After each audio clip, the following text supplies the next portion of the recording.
মুসলমান বন্ধুরা রে আমার, বিশ্ববিখ্যাত দায়ী আল্লামা কালিম সিদ্দিকী দামাত বারাকাতুহু আলিয়া হিন্দুস্তানের একজন দায়ী, হিন্দুস্তানের দায়ী কালিম সিদ্দিকী দামাত বারাকাতুহু আলিয়া বলেন, বাংলাদেশের মানুষ তোমরা তো মুসলমানের ঘরে জন্মগ্রহণ করে এত বড় একটা নিয়ামত পেয়েছো, যেই নিয়ামত আমরা ভারতের হিন্দুস্তানে বসে এই নিয়ামতটা পাই না। আমরা হিন্দুর ঘরে জন্মগ্রহণ করেছি, আমরা হিন্দুস্তানে হিন্দু দেশে জন্মগ্রহণ করে জানি এই নিয়ামতের কত বড় দাম, এই নিয়ামতের কত বড় মূল্য।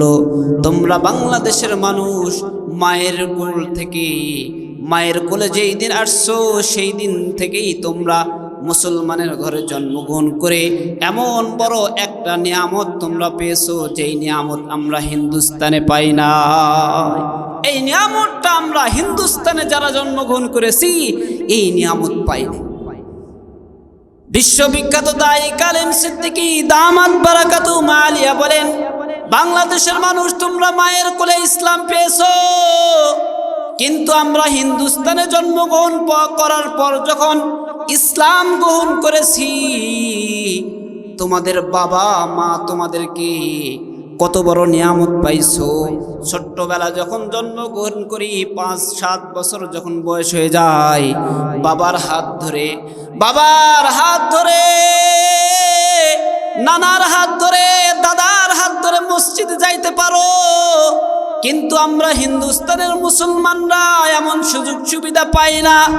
এমন কি আমরা যদি হিন্দুস্তানের কোনো মানুষ যদি হিন্দু ধর্ম বাদ দিয়ে যদি ইসলাম গ্রহণ করি, তাহলে সর্বপ্রথম আমার বাবা, আমার মা, আমার দাদা, আমার নানা আমার দুশ্মন হয়ে যায়।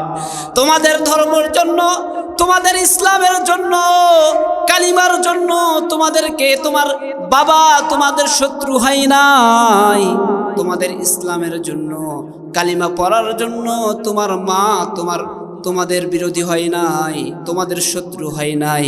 কিন্তু আমরা যারা হিন্দুস্তানে জন্মগ্রহণ করেছি, আমরা যখন ইসলাম গ্রহণ করেছি, সর্বপ্রথম আমার মা আমার বিরোধিতা হয়েছে।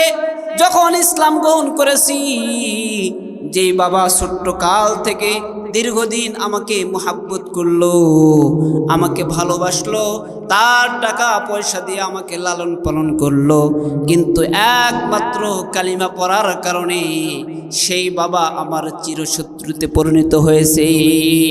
শুধু তাই নয়, মুসলমান হওয়ার কারণে, কালিমা পড়ার কারণে আমার বাবা আমার মা আমাকে ত্যায্য পুত্র করেছে।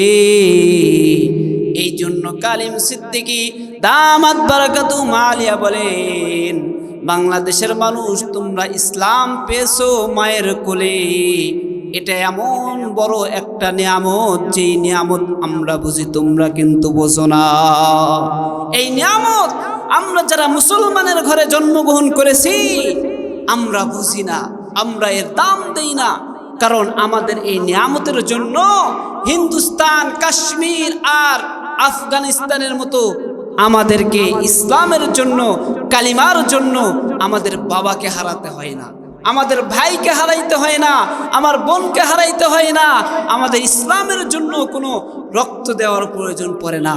এই জন্য আমরা এই ইসলামের কদর, ইসলাম নামক যে নিয়ামত, ইসলামী দেশে, ইসলামী ঘরে, মুসলমানের ঘরে জন্মগ্রহণ করেছি, এটা কত বড় নিয়ামত আমার আপনার বুঝে আসে। মুসলমান বন্ধুরা রে আমার, আল্লামা কালিম সিদ্দিকী দামাত বারাকাতুহু আলিয়া বাংলাদেশের মানুষদেরকে উদ্দেশ্য করবেন, বলেন, বাংলাদেশের মানুষ দেখো, আমরা হিন্দুস্তানের কোনো যুবক যদি ইসলাম গ্রহণ করে তার উপর কত বড় ঝড় চলে যায়। কালিম সিদ্দিকী দামাত বারাকাতুহু আলিয়া বলেন, হিন্দুস্তানের এক যুবক ইসলাম গ্রহণ করেছে, আমার হাতে হাত রেখে মুসলমান হয়ে গেছে, কিন্তু মুসলমান হওয়ার কারণে তার উপর কত বড় একটা জুলুম নির্যাতন হয়েছে। ইসলাম গ্রহণ করার সঙ্গে সঙ্গে তার বাবা মা ভাই বোন সবাই দুশ্মন হয়ে গেছে। আমার হাতে হাত রেখে যখন ইসলাম গ্রহণ করেছে, কালিমা পড়ে নিয়েছি, তার বাবা মা ভাই ব্রাদার সবাই এসে আমার কাছ থেকে জোর করে তাকে নিয়ে গিয়েছে। লোকটার নাম ছিল, যুবকের নাম, যুবক কালো ছিল, বেলাল রাদিয়াল্লাহু তাআলা আনহুর মতো কালো। এই কারণে ইসলাম গ্রহণ করার সঙ্গে সঙ্গে আমি তার নাম রেখে দিয়েছিলাম বেলাল। কিন্তু সত্যি সত্যি বেলালের মতো তাকে ঈমানের পরীক্ষা দিতে হয়ে গেছে। সত্যি সত্যি ঈমানের পরীক্ষা দিতে হয়েছে। যেমন পরীক্ষা দিয়েছে হযরত বেলাল। বেলাল রাদিয়াল্লাহু তাআলা আনহু ইসলাম গ্রহণ করার কারণে, কালিমা পড়ার কারণে মরুভূমির উত্তপ্ত বালির উপর শুয়ে রেখে তার বুকের উপর পাথর চাপায়া দেওয়া হয়েছিল। মুসলমান বন্ধুরা রে আমার, ঠিক সেই রকম ভাবে কালিম সিদ্দিকী দামাত বারাকাতুহু আলিয়া বলেন, ওই হিন্দুস্তানের যুবক ইসলাম গ্রহণ করার কারণে তার বাবা মা ভাই বোন সবাই দুশ্মন হয়ে গেছে। জোরপূর্বক আমার কাছ থেকে নিয়ে গিয়ে তার বাড়ি থেকে এত জুলুম করেছে। তার গায়ের গোশত একটা একটা করে কাটে আর বলো তুমি ঈমান ছাড়বে কিনা। ওই যুবক বলে, বাবা, ও মা, ও আমার বাবা, ইসলাম গ্রহণ করেছি। ইসলামের জন্য বেলাল এত জুলুম সহ্য করেছে, ইসলামের জন্য, কালিমার জন্য সুমাইয়া রাদিয়াল্লাহু তাআলা আনহা শহীদ হয়েছে। ইসলামের জন্য অনেক সাহাবী শহীদ হয়েছে। তোমরা আমাকে যতই জুলুম করো না কেন, আমি এই ইসলাম একবার, আমার জবান দিয়ে কালিমা একবার পড়েছি, আমার জীবন হারাইতে পারি কিন্তু আমি আর কালিমা হারাবো না। আল্লাহু আকবার। তারা কত বড় জুলুম সহ্য করেছে এই কালিমার জন্য, ঈমানের জন্য, ইসলামের জন্য, আমার কালিমার জন্য আমাকে কোনোদিন আঘাত খাইতে হয় নাই। আমার কালিমার জন্য, ঈমানের জন্য, ইসলামের জন্য আমি কোনোদিন পাথর খাইনি। এই জন্য তো আমাদের ঈমানের দাম নাই। এই জন্যই তো আমরা ইসলাম গ্রহণ করেছি। বাবা মার ওয়ারিস সূত্র হিসেবে বাপ দাদা নানা এই ধারাবাহিকতায় আমরা ইসলাম পেয়েছি। এই জন্য আমাদের ইসলামের কোনো কদর নেই। অথচ এমন একটা জামানা ছিল যেই জামানায় কালিমা উচ্চ আওয়াজে পড়তে পারতো না। সাহাবায়ে কেরাম রাদিয়াল্লাহু তাআলা আনহুম আজমাইন দ্বীনের দাওয়াত দিত গোপনে, চুপি চুপি স্বরে, উচ্চ আওয়াজে আল্লাহ শব্দটাকে উচ্চারণ করবে এই সাহস মুসলমানদের ছিল না। এমন একটা জামানা ছিল। মুসলমান বন্ধুরা রে আমার, ইসলামের শুরু লগ্নে মুসলমানদের উপর এত বড় জুলুম নির্যাতন করা হইতো, কোন মুসলমান উচ্চ আওয়াজে, উচ্চ কণ্ঠে কালিমা পড়বে এই সাহস কারো ছিল না। প্রকাশ্যে আল্লাহর ইবাদত করবে, দ্বীনের দাওয়াত দিবে, দাওয়াত পৌঁছে দিবে, এই সাহস কারো ছিল না। সেই মদিনার কাহিনী, মক্কাতুল মুকাররমায় হযরত আবু যর গিফারি রাদিয়াল্লাহু তাআলা আনহু মসজিদে নববীতে গিয়ে ইসলামের জন্য কালিমা পড়বে, এই কথাটা কাউকে বলবে এরকম মানুষ খুঁজে পায় না। সেই গিফার থেকে হিজরত করে মদিনা মক্কায় চলে গেছেন। মসজিদে নববীতে বসে আছেন, সকাল থেকে সন্ধ্যা হয়ে গেছে, কিন্তু এমন কোনো মানুষকে পায় না যাকে জিজ্ঞাসা করবে, হে মক্কার লোকেরা, আখিরি জামানার পয়গম্বর মুহাম্মদুর রাসূলুল্লাহ সাল্লাল্লাহু আলাইহি সাল্লাম নাকি মক্কায় আগমন করেছে, তিনি কোথায় আছে, আমি একটু তার সঙ্গে সাক্ষাৎ করব। এই কথাটা বলবে এইরকম পরিস্থিতি মক্কার মধ্যে ছিল না। মুসলমান বন্ধুরা রে আমার, আবু যর গিফারি রাদিয়াল্লাহু তাআলা আনহু মসজিদে নববীতে দাঁড়িয়ে আছে। সকাল থেকে সন্ধ্যা হয়ে গেছে। হযরত আলী রাদিয়াল্লাহু তাআলা আনহু দেখেন গিফার গোত্রের একজন লোক সকাল থেকে সন্ধ্যা পর্যন্ত দাঁড়িয়ে আছে। কেন বা দাঁড়িয়ে আছে জানে না। হযরত আলী রাদিয়াল্লাহু তাআলা আনহু ডাক দিয়ে বলে, আল্লাহর বান্দা, আমি সকাল থেকে লক্ষ্য করলাম একই জায়গায় আপনি দাঁড়িয়ে আছেন, এখানে দাঁড়িয়ে থাকার দরকার নাই, আমার বাড়িতে আপনি মেহমান হয়ে যান, আপনার আমি মেহমানদারি করি। হযরত আলী রাদিয়াল্লাহু তাআলা আনহুর মেহমান হয়েছে। ঘটনাটা এই জন্যই বলতেছি, ইসলামের প্রথম যুগে কালিমা পড়াটা কত বড় দুষ্কর ছিল, ইসলামের প্রথম যুগে ইসলামের দাওয়াত কত দুর্বল ছিল। হযরত আলী রাদিয়াল্লাহু তাআলা আনহুর বাড়িতে মেহমান হয়েছেন, কিন্তু সারা রাত যায় আলী রাদিয়াল্লাহু তাআলা আনহু জিজ্ঞাসা করতে পারে না, হে গেফার গোত্রের মানুষ, কি জন্যই তুমি মক্কায় আগমন করেছো? এই সাহসটাও আর হয় না। দীর্ঘ রাত পার করে আবার সকাল হয়ে গেছে। আবু যর গেফারি রাদিয়াল্লাহু তাআলা আনহু মসজিদে নববীতে আবার দাঁড়ায় আছেন। কাউকে জিজ্ঞাসা করবেন, এই সাহস অন্তরে হয় না। এইভাবে একদিন নয়, 2 দিন নয়, 3 দিন পার হয়ে গেছে। তৃতীয় দিনে হযরত আলী রাদিয়াল্লাহু তাআলা আনহু ডাক দিয়ে বলে, আল্লাহর বান্দা, লাগাতার 3 দিন পর্যন্ত মসজিদে নববীর পিলারের সঙ্গে হেলান দিয়ে দাঁড়িয়ে রয়েছেন, জানি না কি বা উদ্দেশ্যে। আজকেও আপনি আমার বাড়ির মেহমান হন, আমি আপনার মেহমানদারি করব। তৃতীয় দিনে হযরত আলী রাদিয়াল্লাহু তাআলা আনহুর বাড়ির মেহমান হয়ে গেছেন। হযরত আলী রাদিয়াল্লাহু তাআলা আনহু রাতের বেলা খাবার খাওয়ানোর পর জিজ্ঞাসা করতেছে, ওহে মুসাফির, আমি জানি আপনি গেফার গোত্রের মানুষ, কি জন্যই বা মক্কায় এসেছেন, কেনই বা মক্কায় আগমন করেছেন, কি জন্য আসছেন একটু জানালে ভালো হয়। হযরত আবু যর গেফারি রাদিয়াল্লাহু তাআলা আনহু ডাক দিয়ে বলে, আলী রে, আমি শুনেছি আখিরি জামানার পয়গম্বর মুহাম্মদুর রাসূলুল্লাহ সাল্লাল্লাহু আলাইহি ওয়াসাল্লাম নবী মক্কায় আগমন করেছে, কিন্তু আমি চিনি না মুহাম্মদকে। কাউকে জিজ্ঞাসা করব এই হিম্মত আমার মধ্যে নাই, কারণ বর্তমান সময়টা এমন চলতেছে, কেউ যদি আল্লাহ এবং তার রাসূলের নাম নেয়, কাফেররা তাকেই তো হত্যা করে ফেলে। এই জন্য আমার হিম্মত নাই কাউকে জিজ্ঞাসা করব যে মুহাম্মদ কোথায় আছে, আমাকে একটু দেখা করে দাও, এই কথা বলার আমার সাহস নাই। হযরত আলী রাদিয়াল্লাহু তাআলা আনহুকে বলতেছে, আলী রে, তুমি কি জানো নাকি আমার নবী কোথায় আছে? হযরত আলী রাদিয়াল্লাহু তাআলা আনহু বলতেছে, ওহে মুসাফির, এই কেমন কথা বললা? এটা কি কথা তুমি বললা? আমার রাসূল কই আছে? আমি আলী জানবো না কেন? আমার রাসূল এমন জায়গায় আছে, এই জায়গাটা আমি চিনি, আমি জানি, কিন্তু মক্কার হালত ভালো নয়। যদি আল্লাহর রাসূল কোথায় আছে এই কথাটা যদি কাফেররা, মক্কার বেঈমানরা, যদি মক্কার ফুজ্জাররা যদি জানতে পারে, আমার রাসূলকে তারা আক্রমণ করবে। কিন্তু আমি তোমাকে ডাইরেক্ট বলতে পারবো না, আমার পিছে পিছে তুমি যাবে, যেই জায়গায় গিয়ে আমি ইশারা করব, পাথর নিক্ষেপ করব, ওই দিকেই তুমি সোজা যাবে, তাহলে আমার রাসূলের সাক্ষাৎ তুমি পেয়ে যাবে।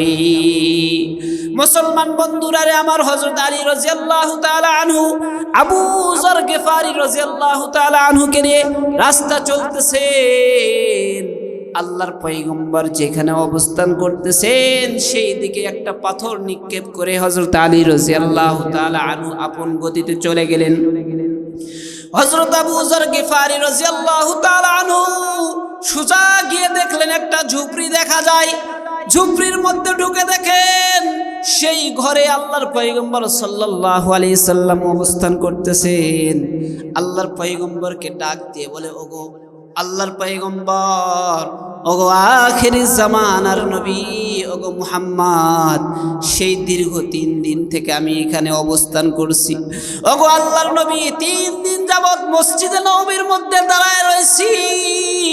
কাউকে জিজ্ঞাসা করব আপনি রাসূল কই আছেন, এই কথা বলার আমার সাহস নাই। 3 দিন পর আপনার সাক্ষাৎ করছি। ওগো নবী, ওগো আখিরি জামানার নবী, এক্ষুনি আপনার হাতে হাত রেখে আমাকে বায়াত করে মুসলমান বানায় দিন। মুসলমান বন্ধুরা রে আমার, হযরত আবু যর গিফারি রাদিয়াল্লাহু তাআলা আনহু ইসলাম গ্রহণ করলেন। ইসলাম গ্রহণ করার পর ইমানি পাওয়ার কত বড় দেখেন। হযরত আবু যরকে আল্লাহর পয়গম্বর বললেন, আবু যর, মক্কার হালত কিন্তু ভালো নয়। মক্কার মধ্যে আল্লাহ আল্লাহ কেউ মুখ দিয়ে জিকির করবে এই ক্ষমতা এখন নাই।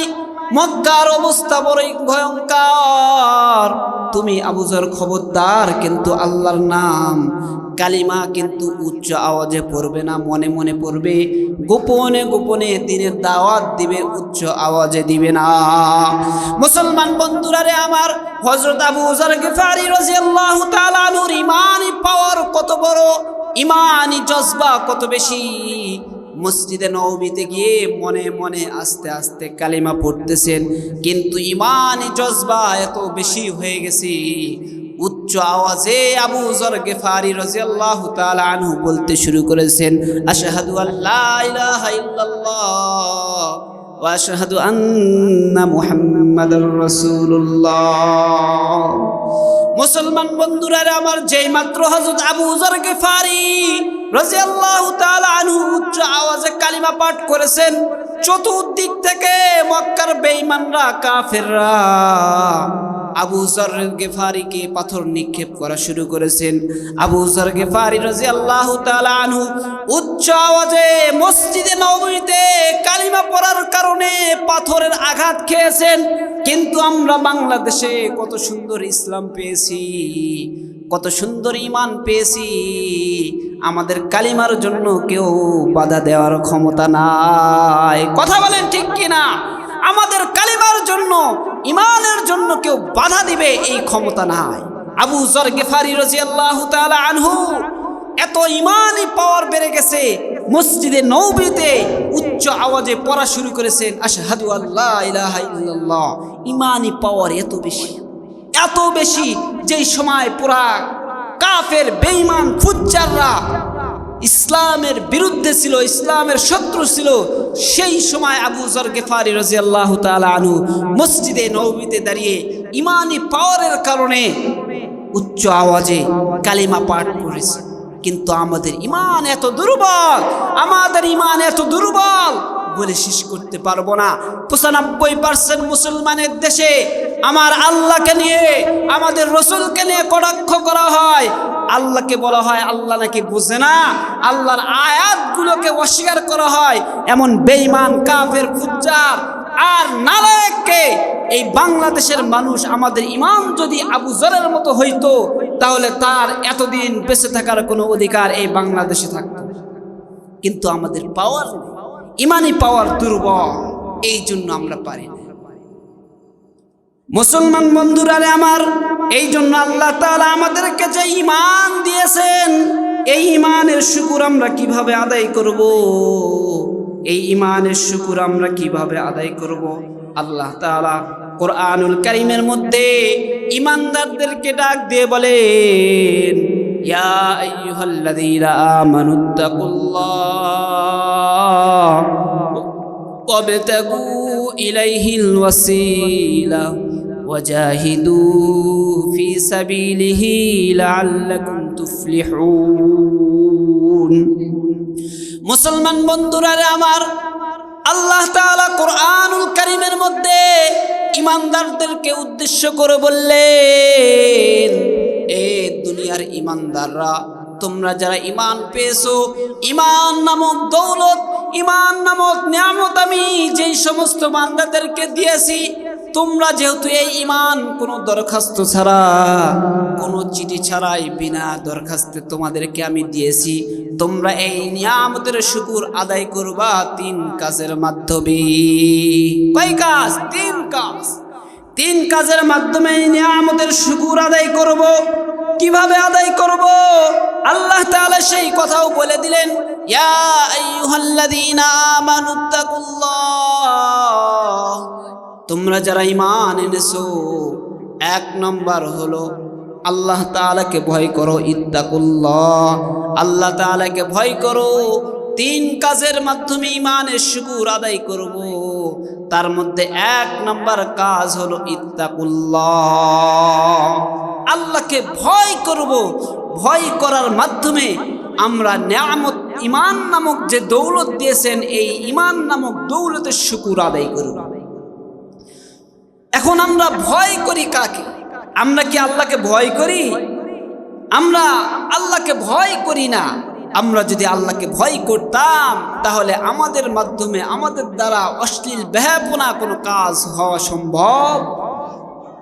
এই জন্যই তো শাহ আশরাফ আলী থানভী রহমতুল্লাহ আলাইহি বলেন, যদি মানুষ 2 প্রকার গুনাহকে বর্জন করতে পারে তাহলে সেই মানুষ আল্লাহর ভয়ে ভীতু বান্দা হিসেবে, আল্লাহর ভয়ে ভীতু বান্দাদের খাতায় তার নাম যাবে। 2 প্রকারে গুনাহ বর্জন করতে হবে।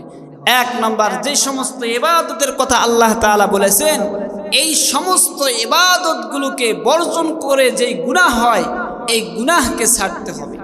আল্লাহ তাআলা তাহলে যে সমস্ত ইবাদতের কথা বলেছেন, কি কি? নামাজ, রোজা, এগুলো আল্লাহ তাআলা আদেশ করেছে, এগুলো ইবাদত। এই জন্যই তো বলা হয়েছে, কেউ যদি নামাজ না পড়ে যদি গুনাহ করে, সে যেন তার ঈমানের সাথে গাদ্দারি করে। এই জন্য আমি আল্লাহকে ভয় করি মানে আমার নামাজ কাজা হবে না। আমি আল্লাহকে ভয় করি মানে আমার দ্বারা সুদ খাওয়া সম্ভব নয়। আমি আল্লাহকে ভয় করি মানে আমার দ্বারা ঘুষ সম্ভব নয়। আমি আল্লাহকে ভয় করি মানে আমার দ্বারা কোনো অশ্লীল বেহায়াপনা কোনো কাজ হওয়া সম্ভব নয়। তো এই জন্য আমাদেরকে আল্লাহকে ভয় করতে হবে। কারণ আমি যদি গুনাহ করে ফেলি, আমার আপনার যদি গুনাহ হয়ে যায়, তাহলে তো আমার ঈমানটা, যে আমার মধ্যে যে ঈমান নামক একটা দৌলত আছে, এই ঈমান নামক দৌলতটা আমার মধ্যে থাকে না। কেন থাকে না? কেন থাকে না? আল্লাহর পয়গম্বর সাল্লাল্লাহু আলাইহি সাল্লাম একদিন মজলিসে বসে আছেন। আল্লাহর পয়গম্বর সাল্লাল্লাহু আলাইহি সাল্লাম সাহাবায়ে কেরামদেরকে বললেন, সাহাবায়ে কেরাম, খবরদার তোমরা কিন্তু গুনাহ করবা না। কারণ যে ব্যক্তি গুনাহ করে তার ঈমান থাকে না। তার কি থাকে না বলেন? মুসলমান বন্ধুরা রে আমার, সাহাবায়ে কেরাম রাদিয়াল্লাহু তাআলা আনহুম আজমাইন জিজ্ঞাসা করলেন, ওগো সরকারে দু আলম নবী, ওগো আখির জামানার পয়গম্বর, আমরা যখন গুনাহ করি আমাদের ঈমান থাকে না, তাহলে আমাদের ঈমানটা কোথায় চলে যায়? সরকারে দু আলম নবী মুহাম্মদুর রাসূলুল্লাহ সাল্লাল্লাহু আলাইহি ওয়াসাল্লাম নবী বললেন, সাহাবীরা শুনে নাও, শুনে নাও, তোমাদের মধ্যে কেউ যদি গুনাহ করে, ওই সময় তোমাদের ঈমানটা, তোমাদের মধ্যে যদি কেউ গুনাহ করে, গুনাহের মধ্যে লিপ্ত হয়ে যায়, তাহলে ওই সময় তার ঈমানটা বের হয়ে আকাশের মেঘমালার মতো উঠতে থাকে। যতক্ষণ পর্যন্ত সে গুনাহের মধ্যে লিপ্ত থাকে, ততক্ষণ পর্যন্ত তার মধ্যে ঈমানটা ফেরত আসে না। আবার যখন গুনাহ থেকে পবিত্র হয়ে যায়, ওই সময় তার ঈমানটা তার অন্তরের মধ্যে আবার চলে আসে, ঈমান চলে আসে, কিন্তু গুনাহ হালতে ঈমান থাকে না। এই জন্য আমাদেরকে এই গুনাহ হালতে যদি আমাদের মৃত্যু হয়, তাহলে আমাদের মৃত্যুটা কেমন হবে? এই জন্য ভাই, ওই সময় যদি আমার মৃত্যু হয়ে যায়, তাহলে আমার মৃত্যুটা এমন হালতে হলো যে হালতে আমার মৃত্যু নয়। অনেক মানুষকে দেখা যায় গুনাহের হালতে মারা গেছে, অনেক মানুষকে দেখা যায় গুনাহ করতে করতে মারা গেছে। তার মানে ওই সময় তার ঈমান ছিল না, ঈমান ছাড়া সে মারা গেছে। এই জন্য সাবধান, সাবধান। আমরা মুসলমান, আমাদের জন্য সর্বপ্রথম কাজ হলো, যদি আমি দাবি করি আমি আল্লাহকে ভয় করি, তাহলে আমার জন্য সর্বপ্রথম করণীয় হলো আমি কখনো গুনাহ করতে পারি না। আমি যদি নিজেকে ঈমানদার করতে পারি, তাহলে ঈমানের দাবি হলো আমি নামাজ কাজা করতে পারি না, আমি অশ্লীল বেহায়াপনা কাজ করতে পারি না, এটা ঈমানের দাবি। মুসলমান বন্ধুরা রে আমার, আল্লাহ তাআলা বললেন 3 কাজের মাধ্যমে, 3 পদ্ধতিতে তোমরা ঈমানের শুকর আদায় করো। 1 নম্বর ইত্তাকুল্লাহ, আল্লাহকে ভয় করার মাধ্যমে ইমানের শুকর আদায় করো। 2 নম্বর ওয়াবতাগু ইলাইহিল ওয়াসিলা, আল্লাহ তাআলার কাছে মাফ নেওয়ার জন্য তোমরা কোনো ওসিলা তালাশ করো।